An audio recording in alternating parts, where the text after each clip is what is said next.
আপনি কি জানেন প্রতিদিন কি খেলে মানুষের বুদ্ধি বাড়ে?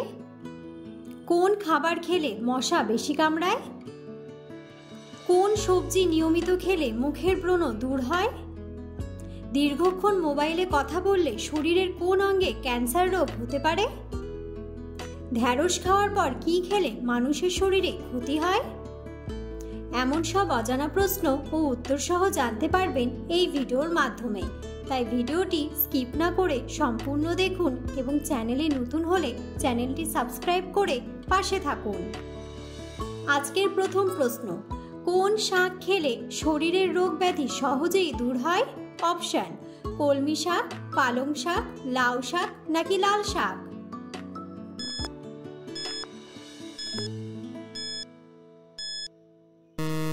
সঠিক উত্তরটি হলো পালং শাক। পালং শাক অন্ত্রের ভেতরে জমে থাকা মল সহজে বের করে দিতে সহায়তা করে, যার কারণে যাদের কোষ্ঠকাঠিন্য আছে তাদের জন্য এই শাক খুবই উপকারী। পালং শাকের বীজ কৃমি ও মূত্রের রোগ সারায় ও এর কচি পাতা ফুসফুস, কণ্ঠনালীর সমস্যা, শরীরের জ্বালাপোড়া সমস্যা দূর করতে সাহায্য করে। জন্ডিসে আক্রান্ত রোগীদের জন্য এই শাক বিশেষ উপকারী। পোড়া ঘায়ে, ক্ষতস্থানে, ব্রণে বা কোথাও ব্যথায় কালচে হয়ে গেলে টাটকা পালং পাতার রসের প্রলেপ লাগালে উপকার পাওয়া যায়। পালং শাকে রয়েছে প্রচুর পরিমাণে ভিটামিন এ, বি, সি, ই এবং আয়রন। এজন্য পালং শাক খেলে রক্তে আয়রনের মাত্রা বেড়ে যায়। পরের প্রশ্ন, রাতের বেলা না খেয়ে ঘুমোলে কি হয়? অপশন: ঘুমের সমস্যা, ডায়াবেটিস, ব্লাড প্রেশার নাকি সবগুলোই?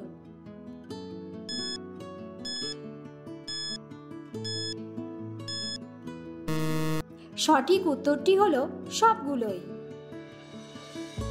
সঠিক সময়ে রাতের খাবার না খেলে হৃদরোগের আশঙ্কা বেড়ে যেতে পারে। অনেক সময় এই অভ্যাস অনাকাঙ্ক্ষিত স্ট্রোক ও হার্ট অ্যাটাকেরও কারণ হয়ে দাঁড়ায়, যা রোগীকে মৃত্যুর মুখে ঠেলে দেয়। এছাড়া রাতে খাবার না খেলে ডায়াবেটিস ও ঘুমের সমস্যাও হতে পারে। পরের প্রশ্ন, কোন সবজি খেলে মুখের ব্রণ দূর হয়? অপশন: টমেটো, গাজর, আলু নাকি বেগুন?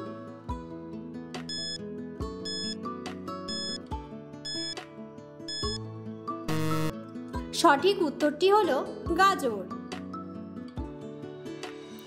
গাজরে মেলে ভিটামিন এ। এই উপাদান ব্রণ কমায়, ত্বকের আর্দ্রতা বজায় রেখে ক্ষতিগ্রস্ত ত্বককে দ্রুত সারিয়ে তোলে।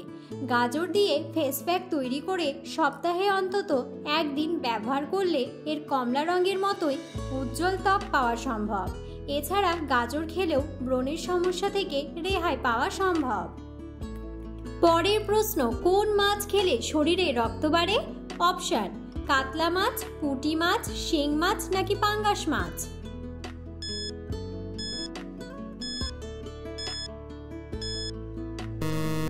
সঠিক উত্তরটি হলো শিং মাছ। শিং মাছ খুবই সুস্বাদু ও পুষ্টিকর মাছ। প্রোটিন, ভালো ফ্যাট, ভিটামিন ও মিনারেলসে ভরপুর এই মাছ। দৈনন্দিন প্রোটিনের চাহিদা পূরণে এই মাছ আমাদের খাবার তালিকায় থাকা উচিত। ভিটামিন এ এবং ডি সমৃদ্ধ হওয়ায় হাড়ের গঠন, দৃষ্টি ও ত্বকের উপর ইতিবাচক প্রভাব রাখে শিং মাছ। এছাড়া ক্যালসিয়াম, ফসফরাস, সোডিয়াম ও পটাশিয়ামে সমৃদ্ধ হওয়া মিনারেলসের চাহিদা পূরণে বিশেষ ভূমিকা রাখে এবং শরীরের রক্ত বাড়াতে এই মাছ বিশেষ ভূমিকা রাখে। পরের প্রশ্ন, কি খেলে কোমরের হাড়ের ক্ষয়রোধ দূর হয়? অপশন: কলা, বাদাম, কিশমিশ নাকি ভুট্টা?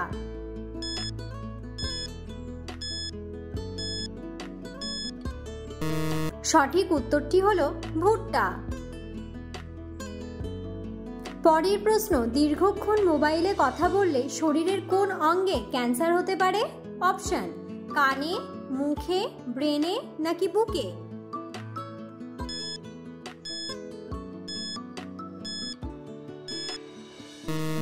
সঠিক উত্তরটি হলো ব্রেনে। কেউ ফোনে যত বেশিক্ষণ কথা বলে তার গ্লিওমা হওয়ার সম্ভাবনা তত বেশি, যা মস্তিষ্কের ক্যান্সারের একটি মারাত্মক রূপ। 25 বছরেরও বেশি সময় পর যারা সেল বা কর্ডলেস ফোনে কথা বলে তাদের মধ্যে ব্রেন টিউমারের হার 3 গুণ বেশি। পরের প্রশ্ন, ঢ্যাঁড়স খাওয়ার পর কি খেলে মানুষের শরীরে ক্ষতি হয়? অপশন, মাছ, ডিম, মূলো নাকি দুধ?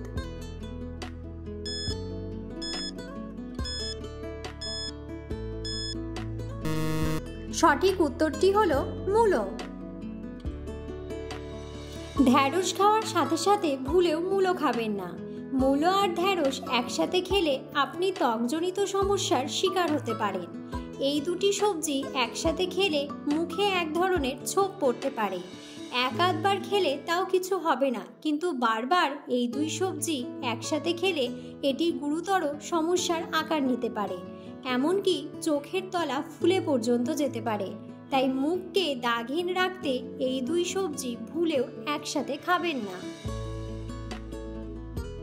পরের প্রশ্ন, কোন অসুখ হলে রোগী ওষুধ দেখে ভয় পায়? অপশন, জলাতঙ্ক, টাইফয়েড, প্লেগ নাকি ফার্মাকোফোবিয়া?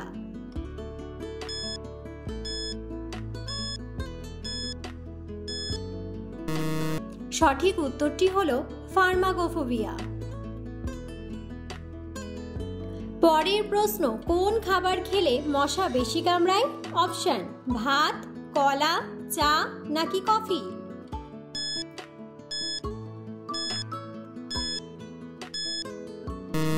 সঠিক উত্তরটি হলো কলা। কলা খেলে আমাদের শরীরে ল্যাকটিক অ্যাসিডের মাত্রা বেড়ে যায়, আর ল্যাকটিক অ্যাসিড সহজেই মশাকে আকর্ষণ করতে পারে।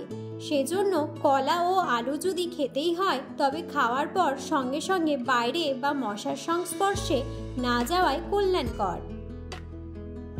পরের প্রশ্ন, প্রতিদিন কি খেলে মানুষের বুদ্ধি বাড়ে?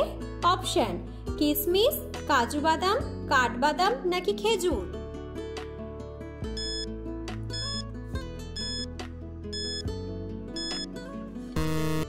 সঠিক উত্তরটি হলো কাঠবাদাম। কাঠবাদামে থাকে মস্তিষ্কের জন্য প্রয়োজনীয় দুটি পুষ্টিগুণ, রিবোফ্ল্যাভিন ও এল-ক্যারোটিনিন। উপাদান দুটি মস্তিষ্কের কার্যক্ষমতা বৃদ্ধি করতে সাহায্য করে। প্রতিদিন 4 থেকে 6টি কাঠবাদাম ভিজিয়ে খেলে মস্তিষ্কের কাজের উন্নতি ঘটে। শিশুদের বুদ্ধি বিকাশের জন্য কাঠবাদাম অন্যতম গুরুত্বপূর্ণ একটি খাবার। পরের প্রশ্ন, মধুর সাথে কি খেলে শ্বাসকষ্টজনিত সমস্যা দ্রুত সেরে যায়?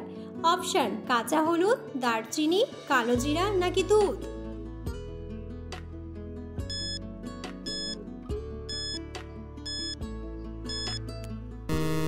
সঠিক উত্তরটি হলো কালোজিরা। অ্যাজমা এবং ক্রনিক কাশির সমস্যায় যারা ভোগেন তাদের ক্ষেত্রেও ওষুধের মতো কাজ করে কালোজিরা। সকালে নাস্তা খাওয়ার আগে গরম পানিতে মধু আর কালোজিরা মিশিয়ে টানা 40 দিন খেলে শ্বাসকষ্ট দূর হবে। এই সময়টুকুতে অবশ্য ঠান্ডা থেকেও নিজেকে রাখতে হবে দূরে। এভাবে 40 দিন কাটাতে পারলে কাশি এবং শ্বাসকষ্ট থেকে মুক্তি মিলবে নিশ্চিন্তভাবেই। বন্ধুরা, ভিডিওটি সম্পূর্ণ দেখার জন্য ধন্যবাদ, এবং ভিডিওটি ভালো লাগলে অবশ্যই ভিডিওটিতে লাইক, কমেন্ট এবং শেয়ার করুন।